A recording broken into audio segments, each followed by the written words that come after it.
모여서 주님을 찬양하고 나갑니다. 주님, 우리 예배를 받아 주옵소서. 오직 이 시간 주님의 영광만 높이고 주님의 이름만 높이 받으시옵소서. 오직 주님만 영광 받으시옵소서. 우리 모두가 힘으로 주 앞에 드리는 귀한 시간 되고 있어 주옵소서. 예수님의 이름으로 기도드렸습니다. 아멘. 일어나셔서 찬송가 3장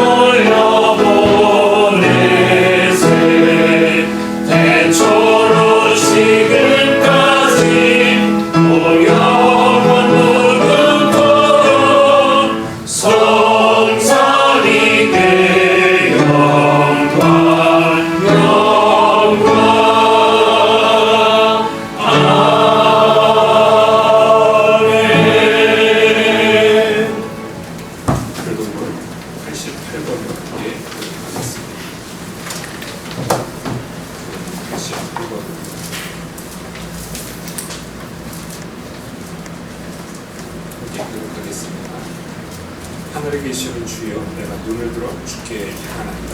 여호와 우리 하나님을 바라보며 우리에게 은혜를 풀어주시기를 기다리나이다. 우리가 아직 죄인이었을 때 그리스도께서 우리를 위하여 죽으심으로 하나님께서 우리에 대한 자기의 사랑을 확증하셨느니라. 그러면 이제 우리가 그의 피로 말미암아 의롭다 하심을 받았으니 더욱 그로 말미암아 진노하심에서 구원을 받을 것이니 이는 아버지의 영광으로 말미암아 그리스도를 죽은 자 가운데서 살리신 것 같이 우리로 또한 새 생명 가운데서 행하게 하려 함이라. 그러므로 너희가 그리스도 예수를 주로 받았으니 그 안에서 행하되 그 안에 뿌리를 박으며 세움을 받아 교훈을 받은 대로 믿음에 굳게 서서 감사함을 넘치게 하라. 아멘.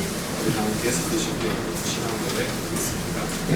전능하사 천지를 만드신 하나님 아버지를 내가 믿사오며 그 외아들 우리 주 예수 그리스도를 믿사오니 이는 성령으로 잉태하사 동정녀 마리아를 낳으시고 모든 우리들에게 고난을 받으사 십자가에 못 박혀 죽으시고 장사한 지 사흘 만에 죽은 자 가운데서 다시 살아나시며 하늘에 오르사 전능하신 하나님 우편에 앉아 계시다가 저리로서 산자와 죽은 자를 심판하러 오시리라. 성령을 믿사오며 거룩한 공의와 성모가 서로 떠난 것과 죄를 사하여 주시는 것과 우리는 사는 것과 영원히 살 것을 믿사옵나이다. 아멘. 우리 자리 앉으시기 바랍니다. 전가 66장으로 같이 나가겠습니다. 전가 66장.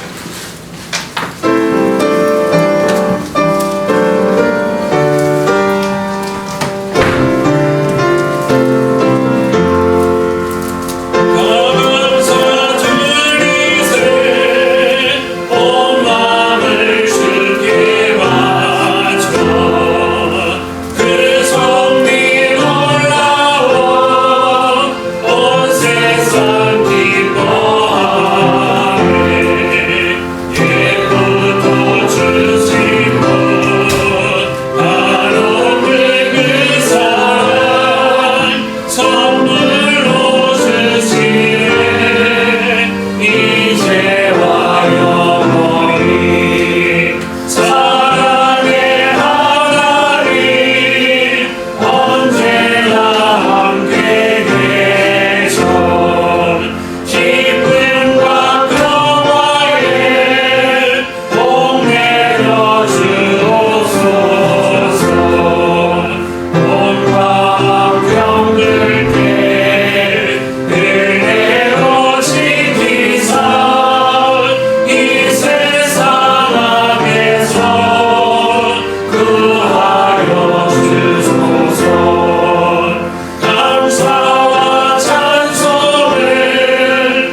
지난 한 주간도 신실하신 주님은 우리를 들어주셨고 우리에게 필요한 것들을 공급하여 주셨으며 주님의 은혜 가운데 저희들이 보냈음을 고백하지 않을 수 없습니다.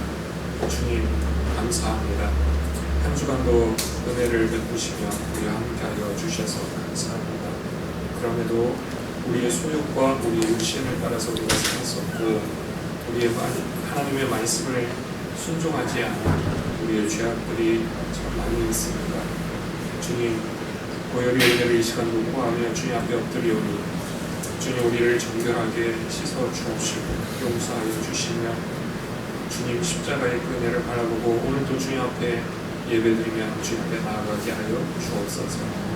주님 우리가 한 주간의 삶을 돌아보면서 얼마나 많은 감사의 축복이 있었는지를 그렇게 하여 주옵시고 오늘 이 시간 주님 앞에 믿음의 고백과 온전한 감사의 고백을 주님 앞에 드리게 하여 주옵소서.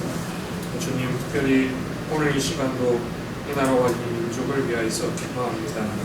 주님 세상 지구상에 일어나는 많은 일들 지금 너무나도 어려운 일들이 많이 있는데 이때 특별히 주님 참 지혜가 필요하며 분별력이 필요한데 이 나라와 이 백성을 주님 기억하여 주옵시고 주님 긍휼히 여겨 주셔서 주의 뜻 가운데 구하는 이 땅 되게 하여 주옵시고 하나님의 말씀 가운데 서는 이 땅 되도록 주님 인도하여 주옵소서. 하나님을 버리고 하나님의 뜻을 가벼이 여겼던 믿음 없는 그런 삶의 그 모습들을 돌이키게 하여 주옵시고 저희들을 회개하며 주님 앞에 엎드릴 때 주님께서 이 땅을 고쳐주시는 그 은혜를 저희들이 보게 하여 주옵소서. 아버지 하나님 우리의 지체들 가운데는 주님 육신과 또 심령의 연약한 가운데 있는 지체들이 있습니다. 주님 이 시간 그들을 찾아가 주시고 만져 주셔서 주님 강건케 하시고 회복의 은혜를 허락하여 주옵소서. 육신의 회복이 있게 하시고 심령의 회복이 있게 하시며 무엇보다도 하나님과 지체들과의 관계의 회복이 있도록 주의 은혜를 허락하여 주옵소서. 아버지 하나님 오늘 저희들이 성령의 주일로 지킵니다. 먼저는 주님 세례를 받는 주의 지체들 가운데 함께하여 주셔서 이들이 오늘 주님 앞에 드리는 이 신앙 고백이 주님 앞에 서는 그 순간까지 흔들림 없도록 주님 붙들어 주옵시고 이제는 옛사람의 모습으로 사는 자들이 아니라 하나님의 그 은혜 가운데 새 생명을 얻은 자로서 새 사람으로서의 삶을 살아가도록 주님 붙드시고 인도하여 주옵소서. 오늘 세례 받을 때 아버지 하나님 이들이 성령께서 이들 가운데 임하여 주셔서 성령께서 강권적으로 붙들어 주시는 은혜가 이들 모두에게 있게 하여 주옵소서. 또한 성찬에 참여하는 주의 자녀들 주님 함께하여 주셔서 주님의 몸을 상징하는 떡을 떼고 또 잔을 들고 마실 때에 온전히 주님의 그 고난에 참여하는 자들 되게 하여 주옵시고 주님과 온전한 연합 가운데 주의 뜻에 따라서 살아가는 자들 되도록 주님 인도하여 주옵소서. 삶 가운데 오직 우리들의 모습을 통해서 예수만 드러나는 그 삶을 살아가는 우리 오늘 연합교회 모든 지체들 되게 하여 주옵소서. 성찬이 행해질 때 성령께서 함께 하시사 능력을 더하여 주옵시고 성찬에 참여하는 모든 자들에게 회복과 치유와 성령 충만함의 은혜가 있도록 주님 인도하여 주옵소서. 오늘 이 시간 우리가 함께 예배를 드립니다. 오직 주님께만 영광 올려드리는 이 시간 되게 하여 주옵시고 예배에 참여한 모든 자들 크신 은혜로 함께하여 주옵소서. 말씀을 들을 때 성령님 함께하여 주셔서 전하는 자 오직 주의 말씀을 전하게 하시고 듣는 자들 주의 음성으로 들어 오늘 이 말씀이 우리에게 진정한 영의 양식 되어지는 은혜 이 시간 되게 하여 주옵소서. 모든 시간을 주님께 의지합니다.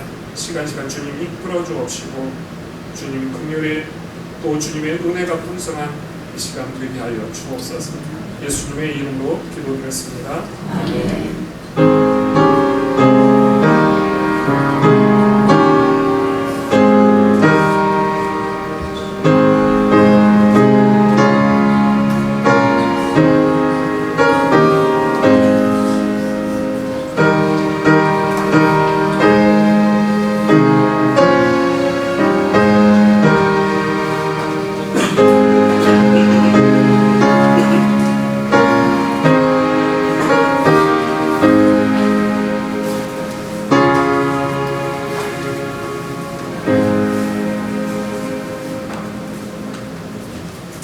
말씀 보겠습니다. 신약성경 326페이지 골로새서 2장 11절부터 15절 말씀 보겠습니다.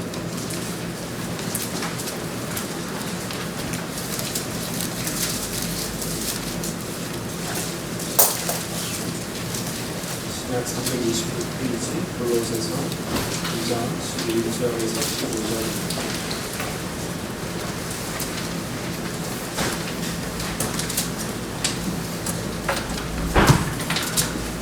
2장 11절부터 읽도록 하겠습니다. 또 그 안에서 너희가 손으로 하지 아니한 할례를 받았으니 곧 육의 몸을 벗은 것이요 그리스도의 할례니라.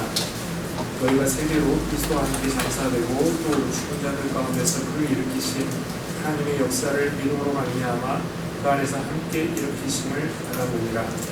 또 범죄와 육체의 무할례로 죽었던 너희를 하나님이 그와 함께 살리시고 우리의 모든 죄를 사하시고 우리를 거스르고 불리하게 하는 법조문으로 쓴 증서를 지우시고 제하여 버리사 십자가에 못 박으시고 통치자들과 권세들을 무력하여 드러내어 구경거리와 삼으시고 십자가로 그들을 이기셨느니라. 아멘. 오늘 성찬 성례식인데요. 우리에게 있어서 지난 주일 오후 예배 때 할례를 우리가 지금 오늘도 다음 주까지 이 성례에 대해서 계속 저희를 배우는데 우리가 주님께서 제정해 주시는 성례는 세례와 성찬 두 가지입니다. 오늘 우리가 그 성례를 함께 행하게 되고요. 참 감사한 것은 요즘 교회에서 사라지고 있는 게 두 가지예요. 두 가지인데 하나는 주일학교가 사라져요. 많은 교회가 지금 주일학교가 사라지고 있습니다. 두 번째 사라지고 있는 게 있는데요. 세례받는 사람이 사라지고 있어요. 세례받는 사람이 있어요. 근데 오늘 우리 교회 두 분이 그것도 부자지간에 제가 어제 민지한테 얘기했어요. 너 아빠한테 세례 동기도 하고 맘먹지 말라고 했는데 두분 세례를 이렇게 해서 감사하고 주님의 은혜가 충만한 일을 바랍니다. 오늘 우리가 지금 읽었던 말씀을 살펴보면 말씀 앞에 잠깐 좀 살펴봅시다. 9절 10절 보면 그 안에서 신성의 모든 충만이 육체로 거하시고 너희도 그 안에서 충만하였으니 그는 모든 통치자와 권세의 머리시라 이렇게 얘기를 합니다. 그러니까 그리스도 안에 신성함이 충만했다. 9절에서 지금 얘기하죠. 더불어 성도들 역시 그리스도 안에서 충만해졌다라고 9절과 10절에서 얘기를 합니다. 그러니까 그리스도 안에 인성과 신성이 완전한 인성과 신성이 그리스도 안에 있음을 지금 밝히면서 더 나아가서 그리스도의 충만 안에 관한 성도의 충만에 대해서 9절과 10절에서 지금 말씀을 하고 있습니다.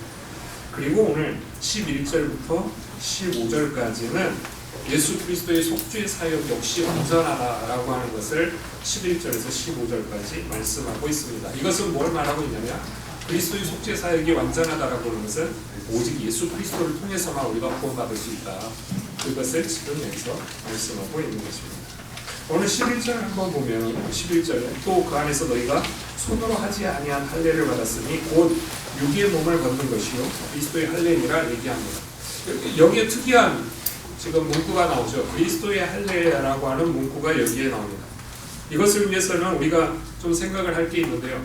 여러분 할례는 알고 계시죠? 네. 남자의 생식기 앞에 표피를 자르는 것을 할례라고 얘기를 하는데 골로새 교회 안에 지금 이상한 움직임이 있었습니다. 지난번에도 말씀을 드렸고 지금 저희가 연속 3주 지금 골로새서 말씀을 지금 보고 있어요. 아시나요? 네. 문턱에 의사가 있어서 얘 문턱만 나가면 오늘 말씀 넘치고 지금 저희가 연속 지금 3주 골로새서 말씀을 듣고 있어요. 골로새 교회는 사도 바울이 직접적으로 가지 않았다고 말씀을 드렸죠.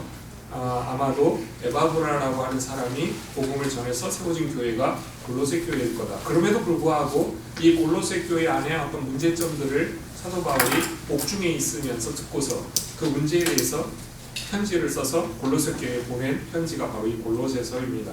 이 골로새 교회 안에 어떤 문제가 있었냐면 유대인 율법주의자들이 들어온 거예요.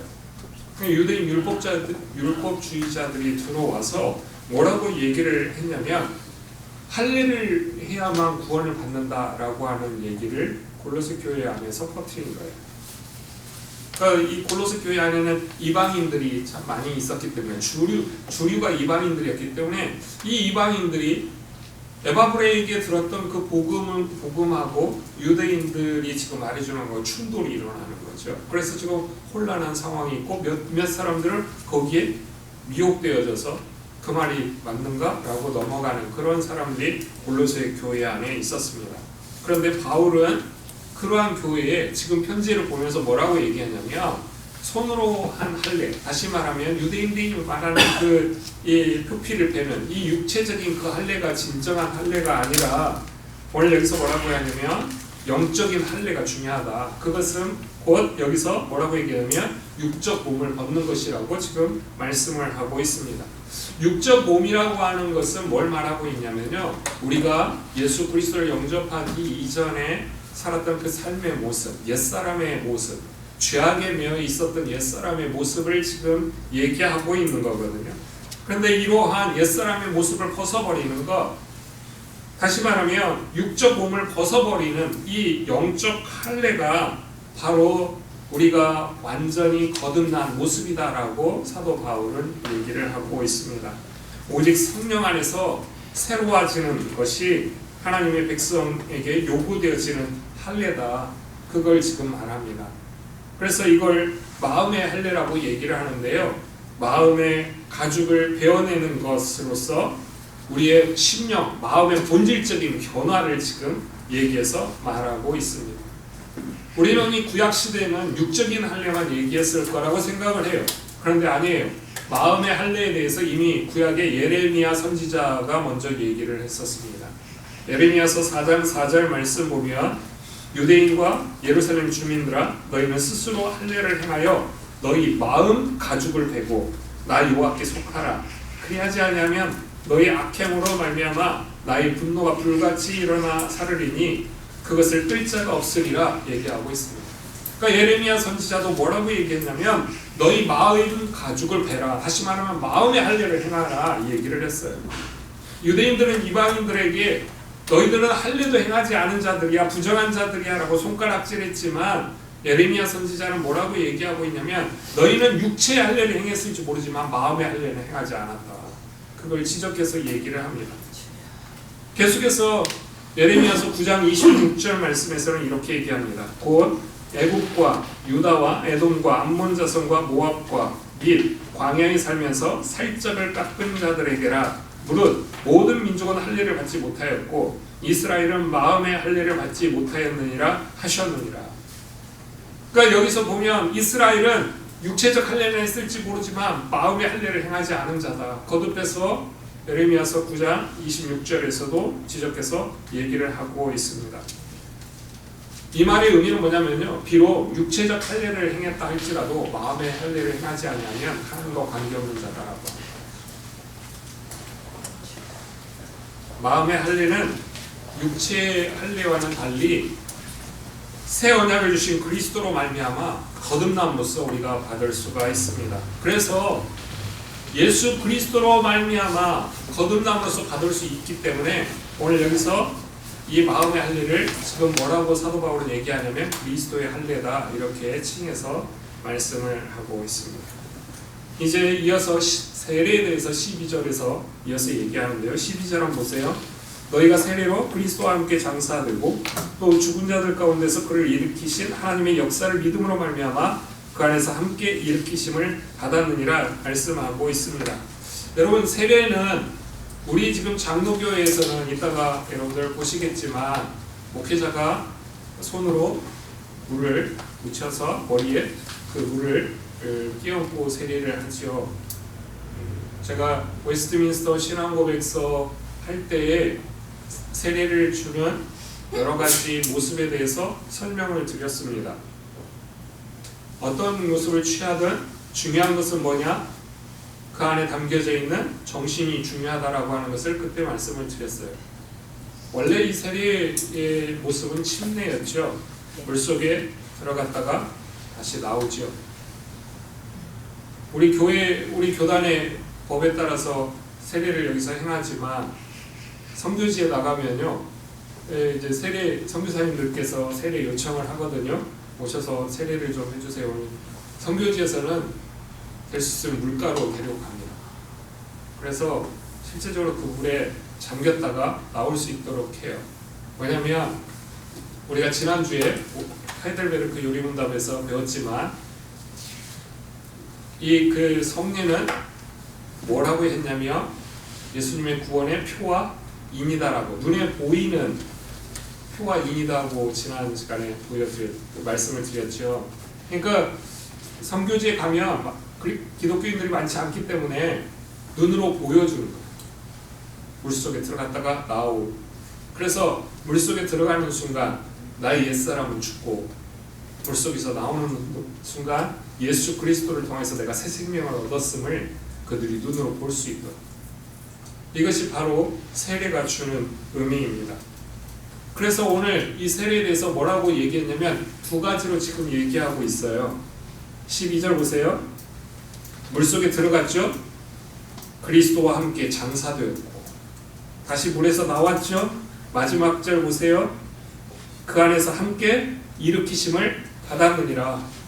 세례의 의미를 함축적으로 지금 여기 12절에서 지금 얘기해 주고 있습니다. 그런데 여기서 봐야 될 것은 뭐냐면 우리 한글 성경도 지금 그렇게 되어 있는데요. 세례로 내가 장사하였고 라고 표현되지 않죠. 그리스도와 함께 장사되었다. 내가 일어났다 이렇게 얘기하지 아니하고 뭐라고 얘기합니까? 하나님의 역사를 믿음으로 말미암아 그 안에서 함께 일으키심을 받았느니라 이렇게 얘기해요. 둘 다 수동태예요. 그러니까 이게 쓰여진 것은 뭐냐면 이러한 역사가 옛사람이 죽고 예수 그리스도로 말미암아 새 생명을 얻어서 다시 일어난 것은 내가 내 힘으로 되어진 것이 아니라 오직 하나님의 역사로 이루어진 것이다. 다시 말하면 하나님의 은혜로, 전적인 은혜로 되어진 것이다 라고 하는 것을 오늘 여기서 지금 말씀을 하고 있습니다. 특별히 우리가 옛사람이 죽고 새 생명 얻어서 살아나게 되어진 것은 예수님의 십자가의 죽으심 그리고 부활의 사건과 매우 밀접하게 관련이 되어져 있습니다. 오늘 우리는 다시 한번 생각을 할 것이 있습니다. 그건 뭐냐면 우리는 여기 앉은 분들 대부분은 세례를 받으신 분들인데 이 세례의 의미를 오늘 다시 한번 생각해 봤으면 합니다. 그리스도의 죽으심과 함께 사단에 대해서 정죄받은 나의 옛사람은 죽었고 그리스도의 부활하심과 함께 우리는 부활의 소망을 간직할 뿐만 아니라 부활의 능력으로 하나님의 자녀답게 살아가게 되었다라고 하는 것을 고백하는 것이 바로 세례이고, 이 고백이 우리의 심령 가운데 늘 살아있는 우리 온누리 은혜교회 모든 성도님들 되길 주님의 이름으로 축복합니다. 아멘. 특별히 오늘 여기 12절 보면 이런 표현이 있죠. 죽은 자들 가운데서 그를 일으키신 하나님의 역사라고 표현을 하고 있습니다. 이 역사라고 하는 이 말이 헬라어로 에네르기아라고 하는 말인데요. 여기서 파생된 말이 여러분 이해하기 쉬울 거예요. 그 영어에서 힘, 에너지라고 하는 말이 여기서 지금 나왔습니다. 이 하나님의 에너지는 하나님의 독특한 사역입니다. 십자가에서 우리의 죄를 대속하기 위해서 죽으신 그리스도를 다시 살리심으로 우리의 대속 사역을 완성을 하셨습니다. 그리고 우리가 예수 그리스도와 연합해서 새 생명을 얻고 주님과 연합된 삶을 살 수 있는 그러한 근거를 마련해 주셨습니다. 그런데 오늘 여기서 이러한 은혜가 가능하게 되었던 것을 이렇게 표현을 하고 있습니다. 중요한 문구인데요. 하나님의 역사를 믿음으로 말미암아. 그러니까 그리스도를 죽은 자 가운데서 다시 살리신 하나님의 역사를 우리가 믿었기 때문이다 라고 여기서 얘기를 하고 있어요. 다시 말하면 우리의 구원이 믿음의 결과이다. 라고 말씀을 합니다. 지금 우리가 가진 믿음조차도 우리에게서 나은 것이 아니라고 하는 사실이에요. 믿음이란 우리가 그 대상에 대한 지식을 전제로 하거든요. 여러분, 우리가 교리교육 왜 하죠? 성경 말씀을 왜 배우죠? 우리가 지금 교리교육을 합니다. 따로 그룹으로 모여서 또 웨스트민스터도 지금 공부를 하고 있습니다. 청년들 따로 모여서 공부해요. 또 수요일은 성경 말씀 본문 하나하나 보면서 자세하게 지금 공부를 하고 있습니다. 왜 이걸 공부합니까? 믿음은 지성을 바탕으로 해요. 바르게 아는 것이 없이는 믿음이 아니에요. 가장 무식한 소리가 뭔지 아세요? 모르니까 믿으라는 말이에요. 그렇지 않아요. 우리의 지성이 그것을 동의하기 때문에 믿음이 생기는 거거든요. 그렇기 때문에 성경을 우리가 배워야 되고 교리교육을 철저히 해야 되는 거예요. 이걸 통해서 하나님에 대해서 알아갈수록 우리의 믿음이 깊어지는 거예요. 어떤 그 신비한 체험은 그때 당시에 잠시 경험뿐이에요. 그것도 중독성이에요. 좀 더 우리 되게 그렇잖아요. 약을 먹으면 어떤 약을 먹었을 때는 약효가 들어요. 근데 그것이 지나면요 막 내성이 생겨요. 그러면 더 센 걸 원해요. 어떤 신비한 영적 체험이요 시간이 지나면요 실증 나져요. 요보다 더 센 거 원해져요. 그러다가요 거기에 중독돼서 자 이상한 잘못된 모습을 갖게 되어지는 거거든요. 우리의 바른 모습은 성경에 대한 바른 지식을 통해서 깨닫고 이 말씀에 내 자신을 비춰보면서 나의 잘못됨을 깨닫고 주님의 성령의 도우심을 구하면서 내 삶을 예수 그리스도 모습으로 바꿔가는 것, 이것이 진정한 믿음의 삶이에요. 그런데 문제가 있어요. 그게 뭐냐면 우리가 죄로 인해서 부패하면서 우리 안에 완전한 지식이 없다라고 해요. 하나님을 아는 지식이 없다라고 해요. 하나님을 바르게 알 수도 없고 스스로 힘으로 믿음을 가질 수가 없다라고 하는 거예요. 그렇기 때문에 오늘 우리에게 있는 믿음은 하나님께서 전적인 은혜로 선물로 주실 거라고 하는 것을 우리가 분명히 알았으면 합니다. 우리 스스로가 믿을 만한 능력이 없기 때문에 하나님께서는 우리에게 은혜로 믿음을 주셨습니다. 이렇게 본다면요, 우리가 믿음으로 얻게 되어진 그 구원도 우리가 마땅히 가져야 할 것을 당연히 가진 것이 아니라고 하는 사실을 깨달아야 합니다. 도저히 가질 수 없는 것을 가지게 되었다라고 하는 것을 우리가 알아야 돼요. 우리의 믿음으로 구원이 주어졌는데, 그런데 그 믿음마저도 우리가 하나님을 알 수 있는 그런 지적 능력이 없었기 때문에 하나님께서 은혜로 주셔서 믿음 주셨고 그 믿음을 통해서 우리가 구원을 얻게 되어진 거거든요. 그러면 지금 우리가 구원받았다라고 하는 이 사실은 우리가 어떤 자격이 있어서 받은 게 아니에요. 우리가 어떤 공로가 있어서 우리가 받은 게 아니에요. 전적인 하나님의 은혜예요.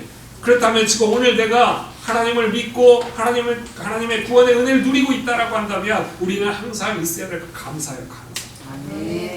감사하고 그리고 이 구원의 은혜를 감격하면서 매일매일 주님을 찬양하는 그 삶이 오늘 우리에게 있어야 합니다. 오늘 우리 자신들을 돌아볼 때 내가 그리스도인이 되었다라고 하는 걸 돌아볼 때 우리가 자랑할 수 있는 것, 내 자신과 관련해서 우리가 스스로 자랑할 수 있는 건 아무것도 없어요. 우리가 주님의 은혜로 구원받았다라고 한다면 우리가 자랑할 수 있는 것 예수 그리스도의 십자가의 은혜예요. 아멘.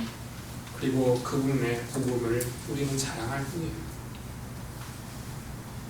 처음부터 끝까지 우리가 지금 예수 그리스도 통해서 구원받았다라고 하는 이 사실을 처음부터 끝까지 하나님의 일하심의 결과이다라고 하는 것.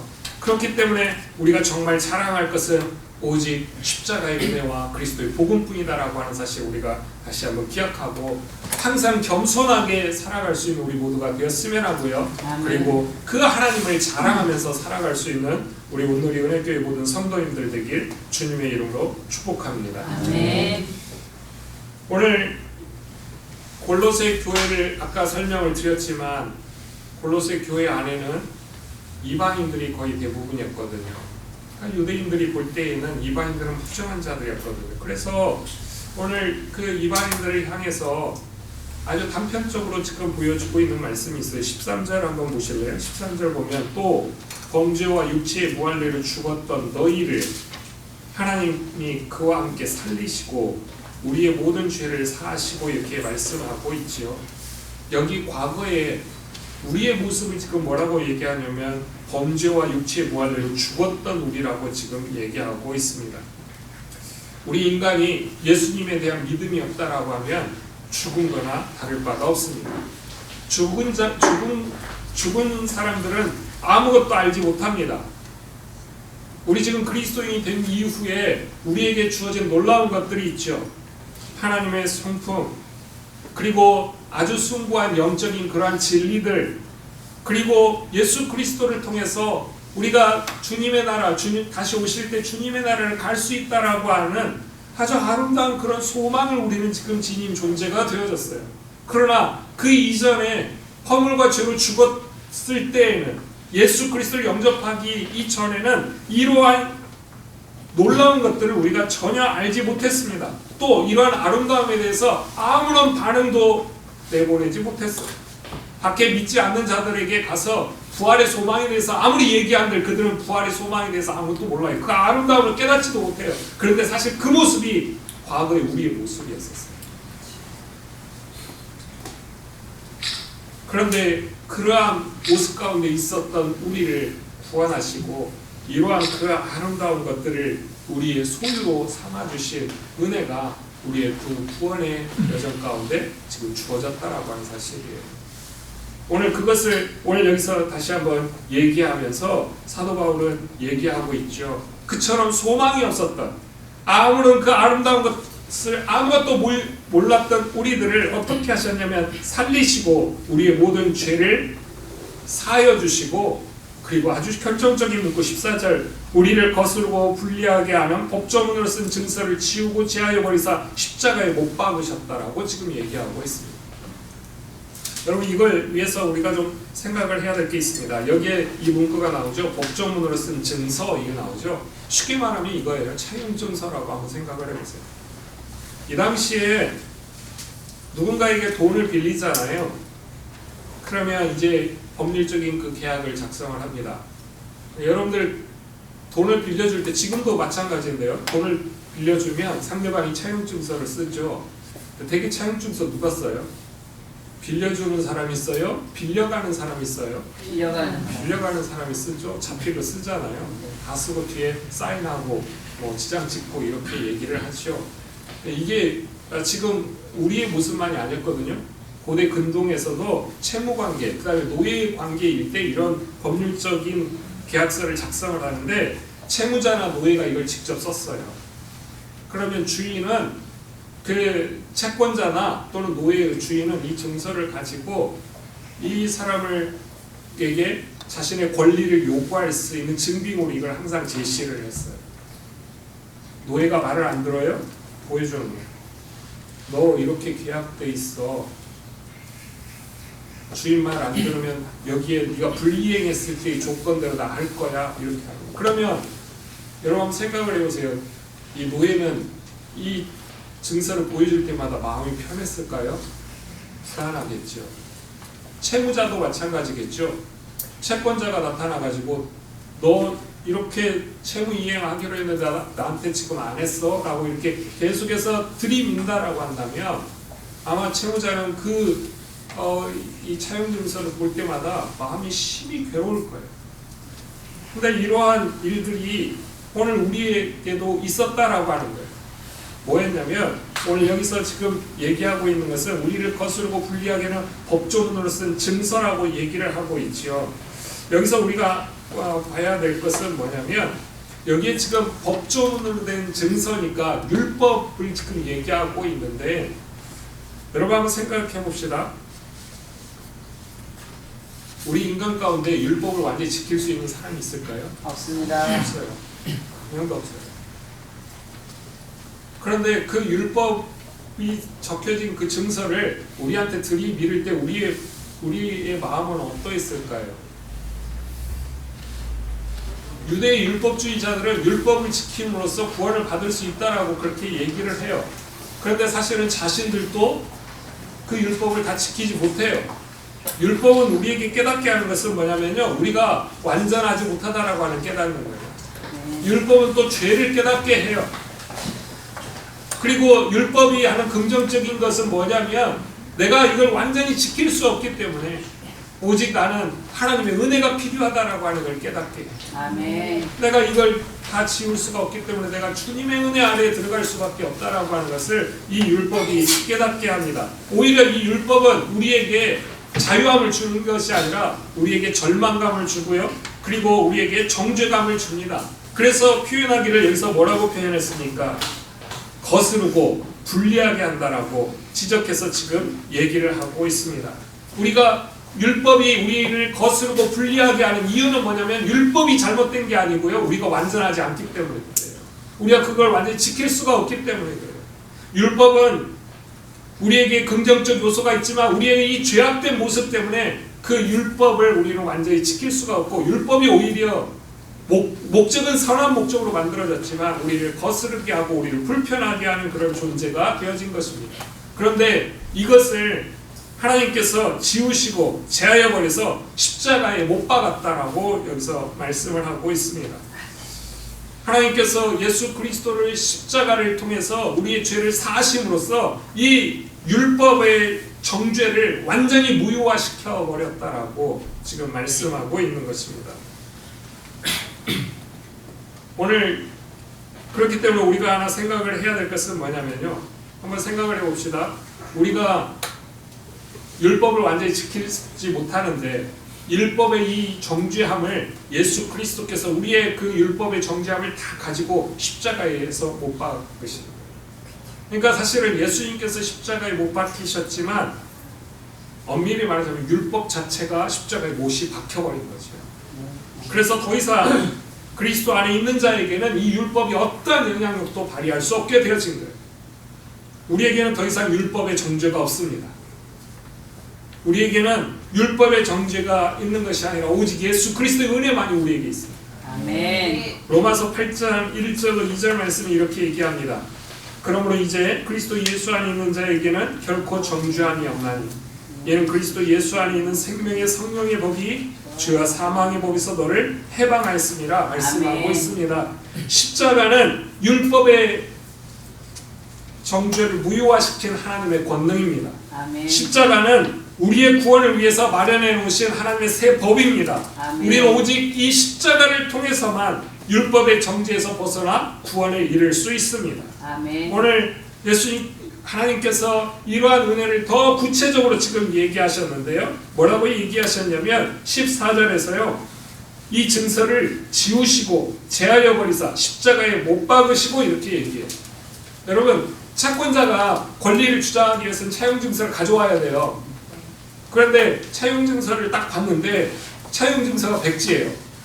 그 주장할 수 있어요? 없습니다. 그 택배가 오면 그 주소지가 이렇게 붙어있죠. 라벨이 붙어있죠. 여러분 그 라벨 떼고 박스 버리셔야 돼요. 개인정보가 그 안에 다 담겨져 있어요. 무슨 말씀인지 아시겠죠? 네. 심지어 이런 것도 나왔잖아요. 그 이렇게 한번 칠하면 그 라벨이 깨끗하게 지워지는 거 있어요. 정 안에 물파스 바르셔도 지워집니다. 근데 이렇게 칠하면 깨끗이 지워져요. 그래서 도대체 이것이 누군지를 몰라요. 마찬가지로 여기 지웠다는 말이 그 말이에요. 지워서 흔적 자체가 아예 남지 않게 하셨다라고. 그러니 이 예를 들면 채무 이행을 요구할 수 있어요? 그런 내용이 없어요. 율법의 정죄가 더 이상 힘을 발휘하지 못하게 하셨다라고 지금 말씀하고 있는 것입니다. 지워버릴 뿐만 아니라 제거해버리셨다고, 제하였다고, 심지어 못 박았다라고 얘기해요. 못 박았다라고 하는 이 의미는 뭘 말하고 있냐면요. 여러분, 못을 박아버리면 그것이 움직일 수 있을까요? 어떤 활동할 수 있을까요? 효력을 완전히 없애버렸다라고 하는 표현이에요. 그런데 이게 예수 그리스도의 십자가를 통해서 이 모든 게 이루어졌다라고 사도 바울은 오늘 여기서 말씀을 하고 있습니다. 이제 마지막으로 15절에서요. 이러한 율법의 이 정죄의 배후에 있는 세력에 대해서 어떻게 했는가를 지금 얘기합니다. 오늘 여기 보면 15절 보세요. 통치자들과 권세들을 이렇게 나오지요. 네. 여기 통치자들과 권세들은 율법의 정죄를 가지고 우리를 흔들었던 사단을 지금 얘기를 하고 있어요. 그런데 그 사단을 어떻게 했느냐? 무력화하여 드러내어 구경거리로 삼으시고 십자가로 그들을 이기셨느니라 말씀하고 있습니다. 이걸 위해서 우리가 좀 하나 이해를 해야 될 게 있습니다. 그게 뭐냐면 고대 근동에서 전쟁의 모습을 우리가 한번 생각을 해보자고요. 전쟁의 모습을 보면 어떤 모습을 하냐면 두 나라가 싸워요. 예를 들어서 로마를 생각합시다. 이 당시에 로마의 통치였으니까 로마 그 군단은 천하무적이었어요. 이 로마 군단은 전법에 특히 진법에 있어서 굉장히 뛰어난 진법들을 사용을 했어요. 그래서 그 사도 바울이 이런 표현들을 많이 쓰잖아요. 견고한 진 이런 얘기 하잖아요. 왜 그런 표현을 하냐면 로마 군대가 이 진법을 통해서 모든 전쟁에서 이겼기 때문에 아주 그 체감에 와닿도록 그 진에 대해서 얘기를 많이 하거든요. 근데 이 당시에 전쟁을 통해서 어느 그 국가를 패배시켰잖아요. 그러면 그 국가의 왕이나 그 국가의 가장 힘 있는 자를 끌고 옵니다. 그런데 그 끌고 올 때 어떻게 끌고 오냐면 옷을 다 벗겨요. 중요 부위만 가리고 옷을 다 벗깁니다. 그리고 손을 묶어요. 묶어서 어떻게 하냐면 이 전쟁에서 이긴 장군이 있죠. 이 로마의 장군, 그 장군은 이제 마차에 타고서 개선행진을 하는데 그 개선행진할 때 이 장군의 마차에 끈을 매달아 가지고 그 적장을 묶어 가지고 뒤에서 옷은 완전히 벌거 벗겨진 채 끌려오는 거예요. 그때 로마의 시민들은 밖에 다 나와서 양쪽에 쭉 도열해 있어요. 양쪽에 도열해서 이 승리하고 온 군대들을 환영하면서 꽃가루도 뿌리기도 하고요. 환영하면서 소리를 지르는데 반면에 적장을 향해서는 뭐라고 하겠어요? 손가락질하면서 비난하겠죠. 그리고 저 꼴 좋다 뭐 이런 얘기들을 지금 했었을 거예요. 오늘 그걸 한번 상상하면서 여기 한번 볼까요? 15절 통치자들과 권세들을 무력화하여. 여기 무력화했다는 말은 아까 말씀드렸죠. 벌거 벗겨버렸다는 얘기예요. 벌거 벗겼다라고 하는 것은 그는 더 이상 권위 있는 존재가 아니라고 하는 거예요. 그는 능력 있는 존재가 아니라고 하는 거예요. 그를 무력화해서 드러내어 구경거리로 삼으시고 아까 말씀드렸죠. 도예에 있는 많은 사람들이 손가락질하면서 꼴 좋다 이렇게 말하듯이 많은 사람들 앞에서 수치를 당합니다. 그런데 지금 어떻게 하셨다고요? 주님께서 지금 이 악한 마귀 사탄의 권세를 완전히 벌거 벗겨버리시고 그리고 이제는 그 공중권세 잡고 왕노릇 하려고 했던 그 사단을 완전히 수치당하는 존재로 만들어버렸다라고 하는 거예요. 그리고 결론을 못 봤습니다. 그들을 이기셨는데 뭘로 이겼느냐? 십자가로 이기셨다. 아까 말씀드렸죠. 율법의 정죄를 가지고 권세를 휘두르려고 했는데 우리에게 그 율법의 정죄를 가지고 그 죄의식 가운데 살도록 하려고 했는데 예수님께서 십자가에 그 율법을 못 박아버림으로 말미암아 더 이상 그 율법이 무효화시켜버려서 우리에게 아무런 힘을 쓸 수 없도록 만들어버리셨다.